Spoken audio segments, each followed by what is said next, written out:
नमस्कार, मैं महेश कुंतल आज आपके सामने समावेशी विद्यालय बनाना विषय के साथ।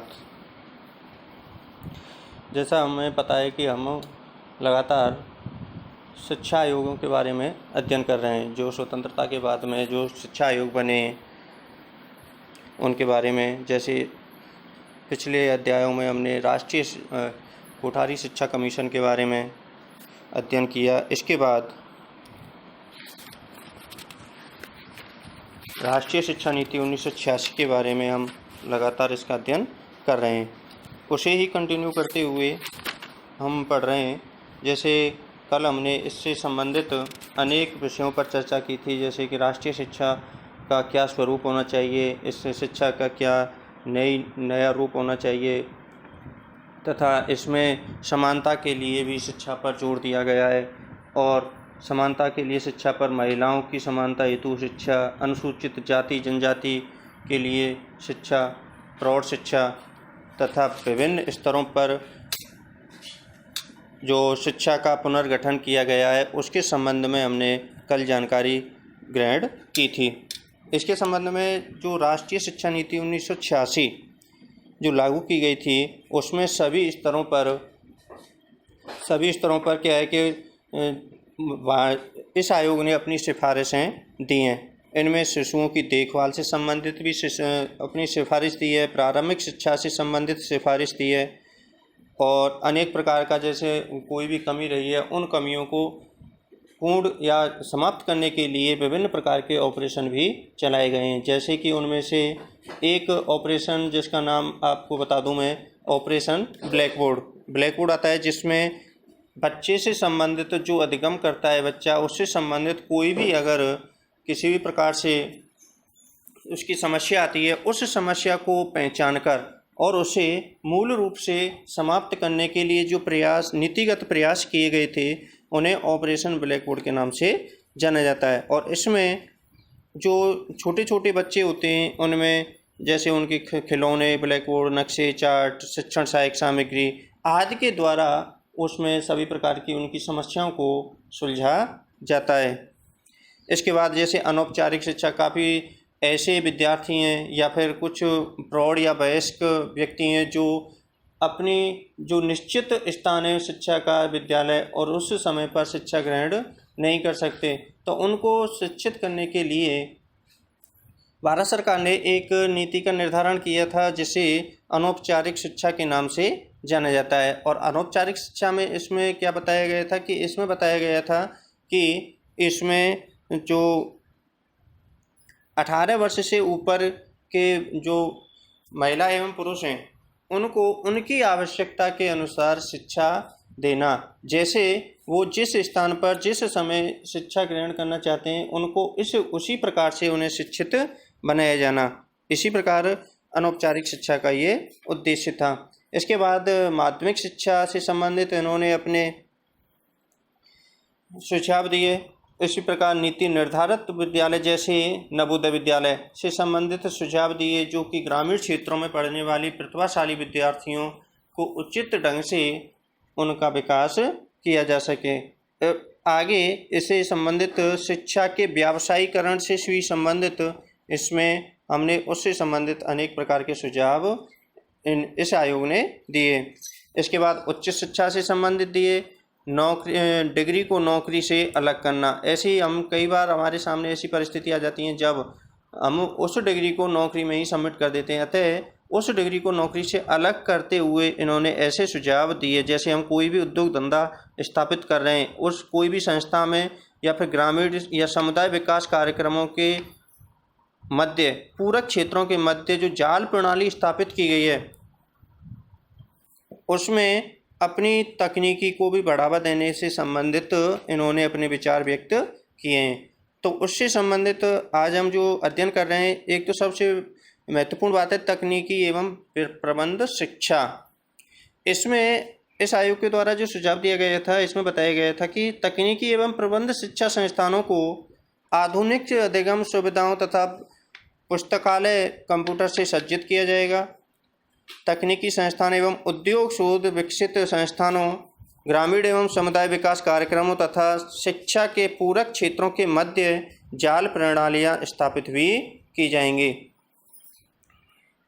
और इसके बाद जैसे शिक्षा व्यवस्था को कारगर बनाना, इसमें देखिए देश ने शिक्षा व्यवस्था से में असीम विश्वास रखा है और लोगों को यह अधिकार दिया है कि वे इस व्यवस्था से कठोर परिणामों की आशा करें।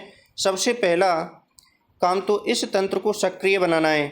यह आवश्यक है कि सभी अध्यापक पढ़ाएं और सभी विद्यार्थी पढ़ें। इसके लिए निम्नलिखित युक्तियां अपनाई जाएंगी, जिनमें अध्यापक को अधिक सुविधाएं तथा साथ ही उनकी अधिक जवाबदेही होगी। विद्यार्थियों के लिए सेवा में सुधार एवं साथ ही उनके सही आचरण पर बल दिया जाएगा। शिक्षा संस्थानों को अधिक से अधिक सुविधाएं दी जाएंगी। राष्ट्रीय एवं राज्य स्तर पर तय किए गए मानदंड के आधार पर शिक्षा संस्थानों के कार्य के मूल्यांकन की पद्धति का सृजन भी किया जाएगा। तो इस प्रकार की जो शिक्षा व्यवस्था को कारगर बनाने के लिए भी इस प्रकार के उपाय सुझाए गए थे। अब इसके बाद शिक्षा की विषय वस्तु एवं प्रक्रिया को नया मोड़ देना। इसमें जो शिक्षा की विषय वस्तु एवं उससे संबंधित जो प्रक्रिया चलती है, उसमें उस प्रक्रिया में जो नया मोड़ दिया गया है, उस मोड़ में सांस्कृतिक परिक्षेप्य सबसे महत्वपूर्ण है। जैसे उसमें शिक्षा की पाठ्यचर्या एवं प्रक्रियाओं को सांस्कृतिक विषय वस्तु के समावेश तथा अधिक से अधिक रूपों में समृद्ध किया जाएगा। देखिए, अगर हम किसी भी पाठ्यक्रम से संबंधित कोई भी कार्य करते हैं तो उसमें हम अपनी संस्कृति को भी इंक्लूड करते हैं। तो संस्कृति के द्वारा हम जो अधिक से अधिक रूपों को पाठ्यक्रम के माध्यम से पढ़ते हैं, वो इन सभी में सांस्कृतिक परिप्रेक्ष्य के माध्यम से जाने जाते हैं। और इसमें इस बात का प्रयत्न होगा कि सौंदर्य, सामंजस्य एवं परिष्कार के प्रति बच्चों की संवेदनशीलता बढ़े। इसके बाद मूल्यों की शिक्षा। हमारा समाज सांस्कृतिक रूप से बहुआयामी है, इसलिए शिक्षा के उन सार्वजनिक एवं शाश्वत मूल्यों का भी विकास होना चाहिए जो हमारे लोगों को एकता की ओर ले जा सकें। अब देखिए, इसमें हम कोई भी अगर शिक्षा प्राप्त करते हैं तो वो शिक्षा हमारी इस प्रकार की होनी चाहिए कि हमारे जो शाश्वत मूल्य हैं उन मूल्यों को बढ़ावा देने वाली होनी चाहिए। और हम कोई भी किसी भी प्रकार की अगर शिक्षा प्राप्त करते हैं तो वह शिक्षा हमारी सार्वजनिक तौर पर भी मान्य होनी चाहिए और हमारे जो शाश्वत मूल्य हैं उन मूल्यों को ग्रहण करने वाली हमारी शिक्षा होनी चाहिए। और जब हम ऐसी शिक्षा को ग्रहण करेंगे तो वह शिक्षा हमारी राष्ट्रीय एकता, सामाजिक एकता, सांस्कृतिक एकता, इन सभी की एकता को बढ़ावा देने में भी सहायक होगी। इसके बाद पुस्तकें एवं पुस्तकालय। इसमें देखिए, जैसे जन शिक्षा के लिए कम कीमत व पुस्तकों का उपलब्ध होना बहुत ही ज़रूरी है। अब देखिए, हम अगर कोई भी शिक्षा का प्रसार कर रहे हैं तो हमारे समाज में अनेक प्रकार के विद्यार्थी पाए जाते हैं, आर्थिक विभिन्नता उसमें पाई जाती है। अगर हम समानता के आधार पर शिक्षा का प्रचार प्रसार कर रहे हैं तो उसमें पुस्तकों की उपलब्धता सबसे ज़्यादा महत्वपूर्ण रखी जाती है। तो हमें जो पुस्तकों की कीमत है वो इस प्रकार से निर्धारित की जानी चाहिए, वह सभी के लिए आसानी से उपलब्ध हो सके और पुस्तकों की गुणवत्ता को सुधारने तथा पढ़ने की आदत का विकास करने के लिए तथा सृजनात्मक लेखन तथा प्रोत्साहित करने के लिए कदम भी उठाए जाएंगे। इसमें देखिए, जैसे सेकंड वाला जो पॉइंट है उसमें पुस्तकों के विकास के साथ साथ मौजूदा पुस्तकालयों के सुधार के लिए तथा नए पुस्तकालयों की स्थापना के लिए भी एक राष्ट्रव्यापी अभियान चलाया जाएगा। जैसे हम कोई भी, जैसे कई बच्चे ऐसे होते हैं जो पुस्तकों को एक साथ सभी पुस्तकों को खरीदने में असमर्थ होते हैं, तो उनके लिए ऐसे अनेक राष्ट्रव्यापी अभियान भी चलाए जाने की इन्होंने सिफारिश की है कि उनको पुस्तक उपलब्ध कराने के लिए विभिन्न स्तरों पर, विभिन्न जगहों पर पुस्तकालयों की व्यवस्था भी होनी चाहिए। इसके बाद जैसे संचार माध्यम तथा शैक्षिक प्रौद्योगिकी का उपयोगी जानकारी के लिए, अध्यापकों के प्रशिक्षण एवं पुनः प्रशिक्षण के लिए, शिक्षा की गुणवत्ता को सुधारने के लिए, कला एवं संस्कृति की प्रति जागरूकता एवं स्थायी मूल्यों की संस्कार उत्पन्न करने के लिए किया जाएगा। औपचारिक एवं अनौपचारिक दोनों प्रकार की शिक्षा इस टेक्नोलॉजी में प्रयोग में ली जा सकेगी। इसके बाद कार्यानुभव एक ऐसा उद्देश्यपूर्ण एवं सार्थक शारीरिक काम है जो सीखने की प्रक्रिया का अनिवार्य अंग है, जिससे समाज को वस्तुएं या सेवाएं मिलती हैं। ये अनुभव एक सुसंगठित है और क्रमबद्ध कार्यक्रम के द्वारा दिया जाना चाहिए। कार्यानुभव एवं गतिविधियां विद्यार्थियों की रुचियों, योग्यताओं एवं आवश्यकताओं पर आधारित होगी। इसके बाद मूल्यांकन प्रक्रिया एवं परीक्षा में सुधार। इसमें देखिए, परीक्षा में इस प्रकार का सुधार किया जाएगा जिससे कि मूल्यांकन की एक वैध एवं विश्वसनीय प्रक्रिया उभर कर आ सके। अब देखिए, हम अगर कोई भी किसी भी प्रकार का अगर कोई कार्यक्रम चलाते हैं तो उस कार्यक्रम की जो सफलता है वो हम मूल्यांकन के द्वारा निरूपण या निर्धारित करते हैं कि हमारा जो कार्यक्रम चलाया है, जो अभियान चलाया है, वो हमारा कितना सक्सेस हुआ है, कि इसमें कौन कौन सी कमी रह गई है, कौन सी कमियों को हमें इसमें सुधारा जाना है। तो इसके लिए हम मूल्यांकन के द्वारा हम इसे देखते हैं। तो इसके लिए एक वैध एवं विश्वसनीय मूल्यांकन का भी होना जरूरी है। इसे सिखाने में एक सशक्त साधन के रूप में काम आ सके और इस क्रियात्मक के रूप में इसका अर्थ जैसे अत्यधिक संयोग और आत्मगतता के अंश को समाप्त करना, रटाई पर जोर से हटाना, ऐसी सतत एवं संपूर्ण मूल्यांकन प्रक्रिया का विकास करना जिसे शिक्षा के शास्त्रीय एवं शास्त्रतर पहलू समाविष्ट हो जाएं, जो शिक्षण की पूरी अवधि में व्यापक रहें। अध्यापकों, विद्यार्थियों और माता पिता के द्वारा मूल्यांकन की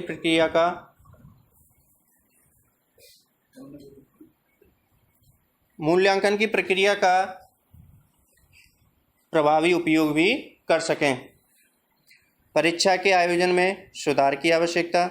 परीक्षा में सुधार के साथ साथ शिक्षण सामग्री एवं शिक्षण विधि में सुधार की आवश्यकता। माध्यमिक स्तर से क्रमबद्ध रूप में सत्र प्रणाली का प्रारंभ करना, अंकों के स्थान पर ग्रेड का प्रयोग करना। अब इसके बाद देखिए, इसमें शिक्षक से संबंधित अपनी बातें बताई हैं इन्होंने। जैसे किसी समाज में अध्यापकों के दर्जे से उनकी सांस्कृतिक सामाजिक दृष्टि का पता लगता है। कहा गया है कि कोई भी राष्ट्र अपने अध्यापकों के स्तर से ऊपर नहीं उठ सकता। अगला, जैसे इसमें अध्यापकों को भर्ती करने की प्रणाली में इस प्रकार परिवर्तन किया जाएगा कि उनका चयन उनकी योग्यता के आधार पर व्यक्ति निरपेक्ष रूप से उनके कार्य की अपेक्षाओं के अनुरूप हो सके। अगला, शिक्षकों का वेतन एवं सेवा की शर्तों उनके सामाजिक एवं व्यावसायिक दायित्वों के अनुरूप हो और ऐसी हो जिनसे प्रतिभाशाली व्यक्ति शिक्षण व्यवसाय की ओर आकृष्ट हों। अगला, व्यावसायिक प्रामाणिकता की हिमायत करने, शिक्षक की प्रतिष्ठा को बढ़ाने, व्यावसायिक दुर्व्यवहार को रोकने में शिक्षक संघों में अहम भूमिका भी निभानी चाहिए। जैसे हमारे समाज में अनेक प्रकार के आंदोलन चलते हैं या फिर समाज को जागरूक करने के लिए, नई नीति निर्धारित करने के लिए, समाज में नवाचार लाने के लिए अनेक प्रकार से इसमें शिक्षकों की महत्वपूर्ण भूमिका रहती है और इसमें शिक्षक संघों को आगे आने की भी आवश्यकता रहती है। अब इसमें शिक्षकों के लिए जो शिक्षा की व्यवस्था की गई है उसमें अध्यापकों की शिक्षा एक सतत प्रक्रिया है और इसके सेवा पूर्व एवं सेवाकालीन अंशों को अलग नहीं किया जा सकता। अगला, जिला शिक्षा एवं प्रशिक्षण संस्थान स्थापित किए जाएंगे जिनमें प्राथमिक विद्यालयों के अध्यापकों की और अनौपचारिक शिक्षा एवं प्रौढ़ शिक्षा के कार्यक्रमों के प्रशिक्षण की व्यवस्था होगी। इन संस्थानों की स्थापना के साथ बहुत ही घटिया प्रशिक्षण संस्थानों को बंद किया जाएगा। कुछ चुने हुए माध्यमिक प्रशिक्षण अध्यापक प्रशिक्षण कॉलेजों को दर्ज बढ़ाया जाएगा ताकि वे राज्य शैक्षिक अनुसंधान प्रशिक्षण संस्थानों के पूरक के रूप में काम कर सकें। इसके बाद शिक्षा का भी प्रबंध। शिक्षा का प्रबंध अलग अलग स्तरों पर किया जाएगा। जैसे सबसे पहले जो स्तर है वो है राष्ट्रीय स्तर पर केंद्रीय शिक्षा सलाहकार बोर्ड शैक्षिक विकास का पुनरावलोकन करेगा, शिक्षा व्यवस्था में सुधार के लिए आवश्यक परिवर्तनों को सुनिश्चित करेगा तथा कार्यान्वयन संबंधी देखरेख में निर्णायक भूमिका अदा करेगा। भारतीय शिक्षा सेवा शिक्षा के प्रबंध में उपयुक्त ढांचे के निर्माण के लिए तथा इसे राष्ट्रीय परिप्रेक्ष्य में लाने के लिए भी यह आवश्यक होगा कि भारतीय शिक्षा सेवा का एक लिखित भारतीय सेवा के रूप में गठन किया जाएगा। इसके बाद राज्य स्तर पर राज्य सरकारें केंद्रीय शिक्षा सलाहकार बोर्ड की तरह राज्य शिक्षा सलाहकार बोर्ड स्थापित करेंगी।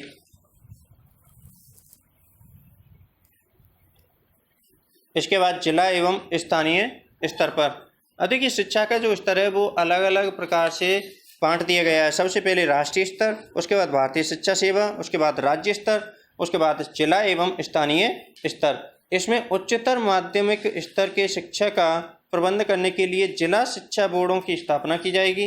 राज्य सरकारें यथाशीघ्र इस संबंध में भी कार्रवाई करेंगी। उपयुक्त निकायों के माध्यम से स्थानीय लोग विद्यालय सुधार कार्यक्रमों में महत्वपूर्ण रोल अदा करेंगे।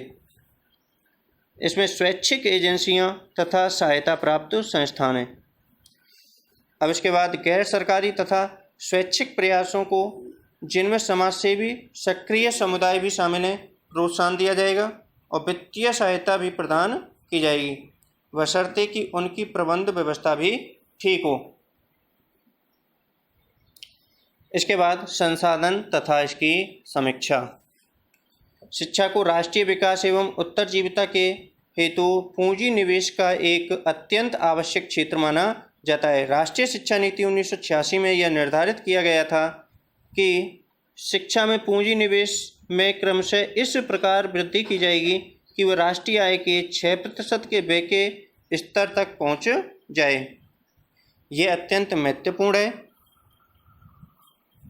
कि इस नीति में निर्धारित कार्यक्रम हेतु कोष जुटाए जाने की भी अपेक्षाकृत दृढ़ संकल्प जुटाया जाए। तो इस प्रकार से ये सभी जो सिफारिशें हैं वो राष्ट्रीय शिक्षा नीति 1986 के अंतर्गत की गई हैं।